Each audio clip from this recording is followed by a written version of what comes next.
85 ते 95 मी साहेबांच्या ऑफिसमध्ये त्यांचा पत्रव्यवहार सांभाळत होतो.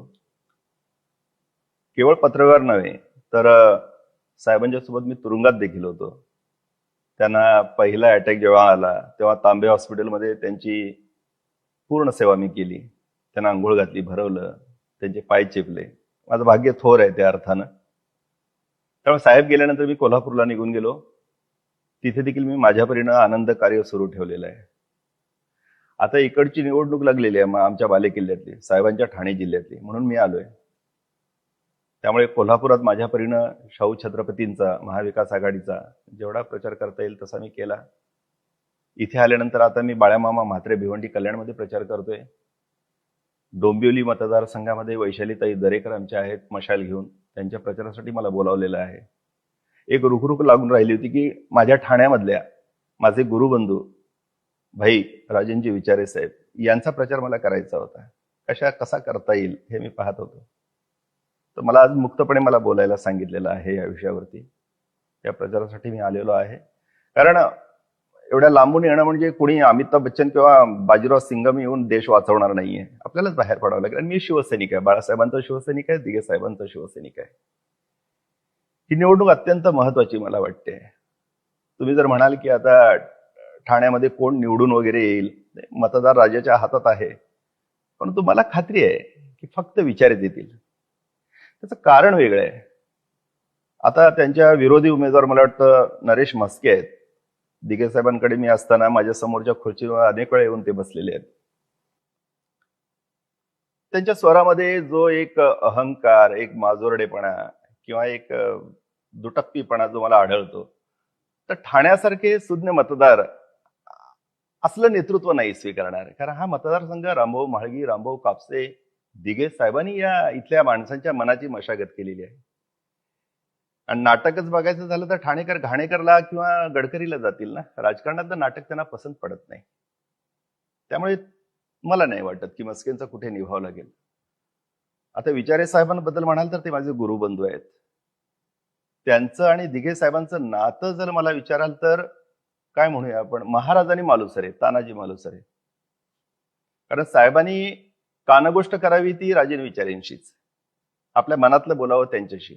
कधी कधी काय व्हायचं, त्यावेळी विचारे साहेबांच्याकडे एक जुनी स्कूटर होती, मला आठवतं, बजाज निळ्या रंगाची, जुनी होती. आणि मग अत्यंत महत्वाच्या कामासाठी कधी कधी साहेब पटकन बाहेर यायचे, राजू म्हणून हाक मारत, आणि विचारे साहेबांच्या मागे बसायचे. एवढेसे आमचे ठेंगणे ठुसकेसे साहेब. आणि ते दोघेच कुठेतरी जायचे, त्यावेळी मला रुखरुख आणि चुटपुट लागायची की एवढा मोठा माणूस मागे बसलाय, त्यांच्या संरक्षणाचं वगैरे मला भीती वाटायची. नंतर माझ्या डोक्यात यायचं कशाला घाबरू, कारण पुढे वाघ बसलेला आहे विचारे साहेब. खूप प्रेम होतं साहेबांचं त्यांच्यावरती, मी पाहिलेलं आहे ना. आणि धाडसी तर एवढे की त्यावेळी ठाणे महापालिकेत म्हणजे काही गुंडपुंड नगरसेवक पण होते, ज्यांचा दादा म्हणून धाक होता. त्यांच्या अंगावर विचारे साहेब कसे इरेसरीनं चालून गेलेले ते मी पाहिलेलं आहे. खूप प्रेम त्यांचं साहेबांच्यावरती, नातंच विलक्षण होतं ते. आता तुम्ही म्हणाले की बघा मग शिंदे साहेबांचं नातं कसं होतं, एकनाथ शिंदेचं, तर मी तर सांगेन की बाबा असंख्य शेकडो प्रमुख कार्यकर्त्यांपैकी एक एकनाथ शिंदे होते. हे तर मी 85 ते 95च्या दरम्यानचं सांगतो. म्हणजे माझं 96ला साहेबांनीच लग्न लावलं, टिंबिना केला. त्यानंतर मी कोल्हापूरला निघून गेलो. त्यानंतरच्या 4-5 वर्षात काय साहेबांच्या गळ्यात ते ताईत झाले असले तर मला ठाऊक नाही. पण त्याला कोणताही माझ्या ऑफिसमधला माझा सहकारी मित्र त्याला दुजोरा देत नाही. शिंदे हे फक्त कार्यकर्ते होते, चांगले कार्यकर्ते होते. पण त्यांच्या मनात अशी कशी काय राक्षसी महत्वाकांक्षा निर्माण झाली, मला काही जण विचारतात, हे त्यांनी का केलं असावं. दोन संभव आहे, एक म्हणजे राक्षसी महत्वाकांक्षा किंवा तुरुंगाची भीती. पण त्यांनी जे केलं ते खूप वाईट केलेलं आहे. एक तर मराठी माणूस संघटित होत नाही. 400 वर्षांपूर्वी महाराजांना ते कसं तरी शक्य झालं. त्यानंतर 450 वर्षांतर बाळासाहेबांनी मराठी माणसाला संघटित केलं, अस्मिता फुलवली, आणि त्या मराठी माणसाच्या अस्मितेवर त्यांनी घाव घातला. त्यांच्या कुटुंबालाच नव्हे, माझ्याही कुटुंबाला रडवलं. महाराष्ट्रात असंख्य लोकांच्या डोळ्यात पाणी आलं. किती वाईट काम केलं तुम्ही, कशासाठी केलं मी म्हणतो. आज महाराष्ट्रात सकाळी उठल्यानंतर मी बघतोय सोशल मीडियावरती हजारो लोक तुम्हाला काय काय म्हणतात, गद्दार म्हणतात. काय मिळवलं तुम्ही, हा प्रश्न आहे माझा तुम्हाला. काय दिलं नव्हतं त्यांनी तुम्हाला. आणि आता दिघे साहेबांना तुमच्या म्हणे शिंदे साहेबांनी महाराष्ट्रभर पोहोचवलं, फलक लावून, बोर्ड लावून. ती नको होती प्रसिद्धी हो आम्हाला आमच्या साहेबांची. अहो, दिघे साहेबांचे बोर्ड इथे लागलेले आहेत छातीमध्ये लोकांच्या, ते वादळ वाऱ्याने फाटले जात नाहीत, त्याचा रंग उडत नाही.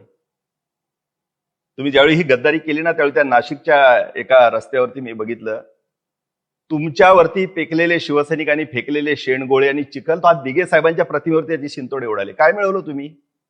हा माझा प्रश्न आहे शिंदेना. भाई म्हणायचो आम्ही तुम्हाला, एक अपेक्षा होती तुमच्याकडून आम्हाला.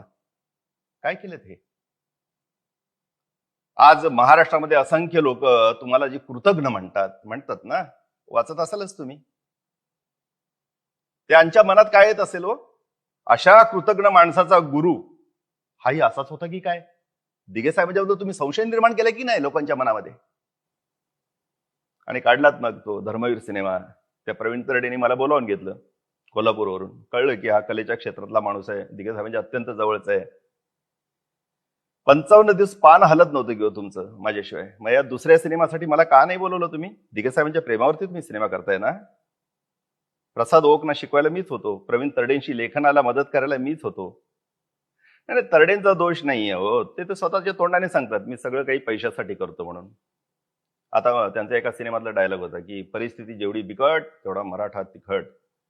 आता त्यांचा तोच डायलॉग असा झाला की परिस्थिती जेवढी बिकट, हिंदू तेवढा तिखट. जेवढं काही मिळत जाईल तसं ते चटणी टाकून आणखी स्पायसी तिखट करत जातात. दोष त्यांचा नाही, पण त्याच्यामागे हात कोणाचे होते हा सिनेमा काढण्यामागे? हा सिनेमा खरा होता? जेव्हा मला कळलं, मी तिथे सांगायला लागलो की साहेब असे होते माझे, शिंदे असे नव्हते, तेव्हा आपले खटके उडायला लागले. आणि मग सुरुवातीला नंदूजी बोलणारे तुम्ही मला नंदूवरती आलात, डच दिलात मला, हरकत नाही. न कळत दुर्दैवाने एका पापात सहभागी झालो होतो, आता दुसऱ्यामध्ये नाहीये, त्याचा आनंदच आहे मला. कदाचित साहेबांनीच मला थांबवलं असावं. फार चुकीचे केलंय तुम्ही हो. मोदी मोदी त्या माणसाचं ना या देशावर प्रेम आहे, ना हिंदूंवर प्रेम आहे, ना गुजरातवर प्रेम आहे. त्या माणसाचं प्रेम फक्त खुर्चीवर आहे. आणि त्याच्या सोबत जे आहे ते अमित शहाचं फक्त त्या खुर्ची समोरील गल्ल्यावर आहे. किती बोलावं, काय बोलावं मी मोदींविषयी? स्वतःच्या तोंडाने सांगत फिरतात ना, 40 वर्ष भीक मागत फिरलो, मग नंतर हिमालयात गेलो, मग नंतर चहा विकत फिरलो. असं असतं का कुठे काय? केवढा ढोंगी माणूस, केवढा नाटक. आणि त्यांचीच री ओढत शिंदे तसंच वागतायत. करेक्ट कार्यक्रम केला, सर्वसामान्यांचं सरकार आहे. काय काय काय काय हे पचनी पडेल तुम्हाला वाटतं? ठाणेकरांना नाही. ठाणे हा खूप सुज्ञ मतदार आहे हो, ते ओळखतात, त्यांना नाही आवडत नाटक. विचारे साहेबांची प्रतिमा बघा तुम्ही जरा. मी तर भाषी बोलणार नाही, बोलण्यापेक्षा काम जास्त करणार. विकास वगैरे तर तुम्ही बोलत नाही, कारण विकास हा मागे पुढे होतो. त्याने विकासाची प्रचंड कामं केली तसं मला माहिती आहे, मी काय ठाण्यात राहत नाही. पण विकासापेक्षा विश्वास. आता मस्क्यांना विश्वास कोणावरती असेल की शिंदेवर किंवा मोदींवर विश्वास असेल? राजनजी विचारेंना विश्वास आहे तो मतदारांच्यावरती, आणि हा त्यांना विजयी करणार आहे प्रचंड मोठ्या प्रचंड मताधिक्याने विजयी करणार आहे. कारण एवढा मोठा मतदारसंघ सांभाळणं हे मस्कींच्या आवाक्यातलं नाहीये. तेवढी कुवतच नाही, आवाका नाही. मी बघितलेलं आहे ना त्यांची भाषा, जी आता सोशल मीडियावरती किंवा टीव्हीवरती ज्या पद्धतीनं ते बोलतात, नाही आवडत. लोक नाहीच जवळ जात.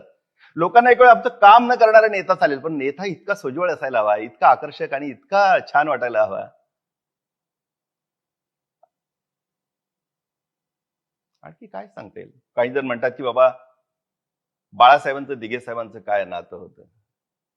मी लेखक असून देखील मला अजूनही नाही त्यांची तुलना करता आली, कारण दोन्हीही अतुलनीय होते. बाळासाहेब बाळासाहेबच होते, दिघे साहेबच होते. आणि नातं कसं सांगावं? आकाशाचं सूर्याशी कसं नातं सांगावं? नाही सांगता येणार. आणि त्यांच्याबद्दल संशय निर्माण केला गेला ना या सिनेमातून. मी नव्हतो तिथे, साहेब गेले त्यावेळी. मी वेडा झालो होतो, गावी होतो. जेवलेल्या ताटावरून उठून मी गावभर फिरत होतो साहेब गेले कळल्याचं. पण साहेब कसे गेले हे माझं अंतर्मन मला सांगते. मला खात्री आहे साहेब हे अटॅकने गेले. त्याची कारण सांगतो ना तुम्हाला. कधीच वेळेवर जेवण खाणं, अन्न पाणी नाही, अहोरात्र फिरणं, दगदग, सगळ्या जगाच्या समस्या माझ्याच आहेत हे म्हणून जगासाठी झटणं, अहोरात्र पहाट. सकाळी मी 7ला यायचो, रात्री 2ला कधी कधी साहेबांना आतमध्ये टाकायचो. दोन्ही पुत्री सोडलेली असायची आणि नंतर मला जोशीवाड्यात साहेबांनी राहायला सांगितलं, तिकडे जायचो. कधी कधी त्या खुर्चीवरच, ऑफिसमध्ये आम्ही आग्रह केलं, खुर्चीवरच पेंगायचे. समोर मला बसवायचे, मांडीवर माझ्या पाय ठेवायचे. का? मागे बसलेल्या गर्दीला वाटू नये की साहेब झोपलेत, गर्दी कमी होऊ नये, लोक जाऊ नये, त्यांची कामं व्हावीत. काय माणूस होता तो. कळला का तुम्हाला शिंदे साहेब, दिघे साहेब कळले तुम्हाला, बाळासाहेब कळले तुम्हाला? आणि त्यांच्या आणि बाळासाहेबांच्या नात्यामध्ये तुम्ही हे असला संशय निर्माण करता. दिघे साहेब सिगारेट ओढायची, खूप सिगारेट ओढायची, पण ती संपूर्ण ओढत नव्हते. त्यांची व्हील सिगारेट फक्त 2-3च झुरके मारायचे, पण एवढ्या विचित्र पद्धतीने ते मारायचे की ते सगळा धूर त्यांच्या आतमध्ये इथपर्यंत जायचा. त्याच्या हृदयात त्यांचा कमकुवत झालं होतं. अथक दगदग, वेळेवर खाणं नाही, पिणं नाही, झोप नाही, जगाचा ताण किती माणूस सहन करेल. आणि त्यातच ऍक्सिडेंट झाल्यानंतर सगळ्यात महत्वाचं म्हणजे त्यांचा पाय ज्यावेळी प्लास्टरमध्ये गेला तेव्हा ते खचले. कारण अहोरात्र ज्या पायाला चाक लागली होती, मासा जसा पाण्यात तसा कार्यकर्ता माणसात हवा, सतत माणसात राहणारा माणूस जेव्हा अडकला, आता मी बाहेर पडू शकत नाही, हा ताण त्यांना सहन नाही झाला. आणि त्यानंतर साहेबांना त्याच्यामध्ये अटॅक आला. आणि तुम्ही पसरवताय वाटेल ते. आणि बाळासाहेब तुमचं आता दैवत, त्यांचे विचार घेऊन पुढे चाललात तुम्ही. वा रे वा. तुम्ही एक बोर्ड लावलेला मी बघितला बाळासाहेबांचा. बाळासाहेब एक नेता, बाजूला धनुष्यबाण, एक चिन्ह, त्यानंतर दिघे साहेब एकलव्य, आणि नंतर तुम्ही एकनाथ. जर दिघे साहेब एकलव्य होते तर माझा प्रश्न एकनाथ शिंदेना असा आहे, एकलव्य दिघे साहेब होते तर दिघे साहेबांचा अंगठा कापणारे कोण होते? द्रोणाचार्य, बाळासाहेब. मग जर बाळासाहेब होते तर बाळासाहेबांच्या विचारावर तुम्ही चाललाय. बाळासाहेबांच्या आत्म्याला यातना होतील. काय सांगताय हो तुम्ही?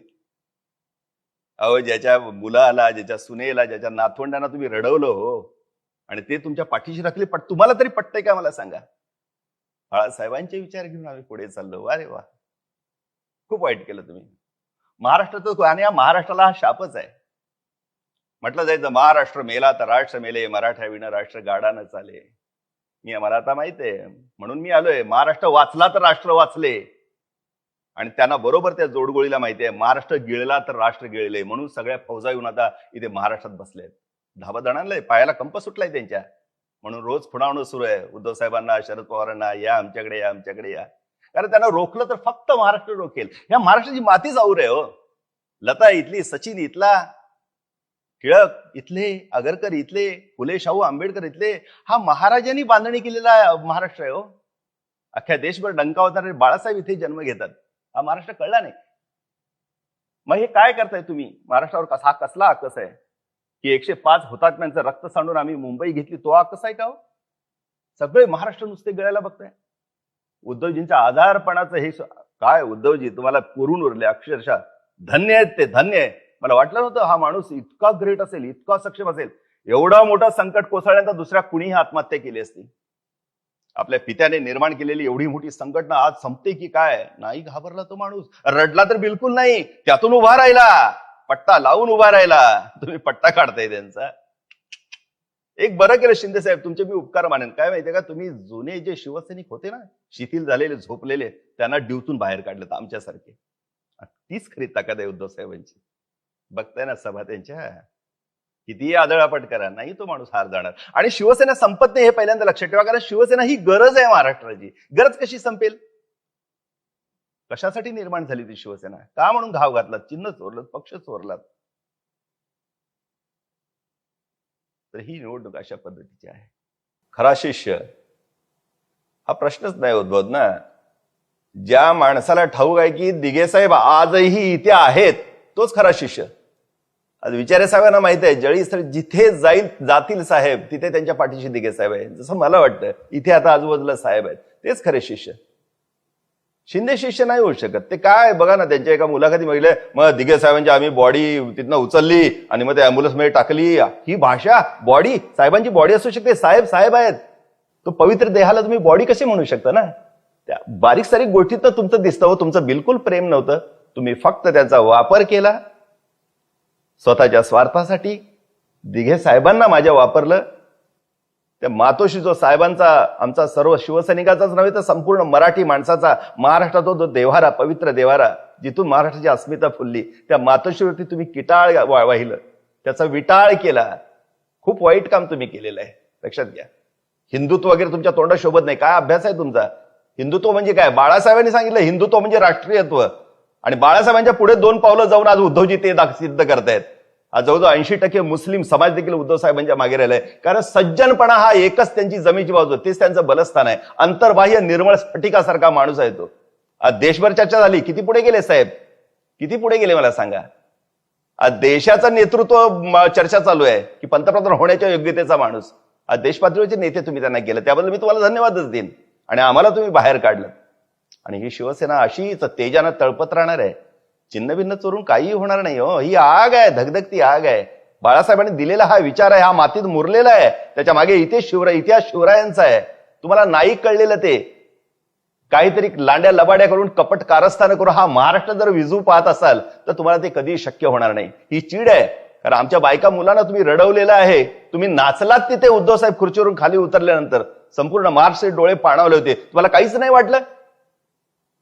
ह्या सगळ्याचे भोग भोगावे लागतील साहेब. बघतायत एवढं मात्र साहेब लक्षात ठेवा, शिंदे साहेब, हे तुम्हाला माझं सांगणं आहे. आणि बाकी विचारे साहेबांना शुभेच्छा आहेतच. आमचे गुरुबंधू आहेत. असेच ते मोठे व्हावे, दिल्लीमध्ये सरकार यावं, तिथे त्यांनी मंत्री व्हावं.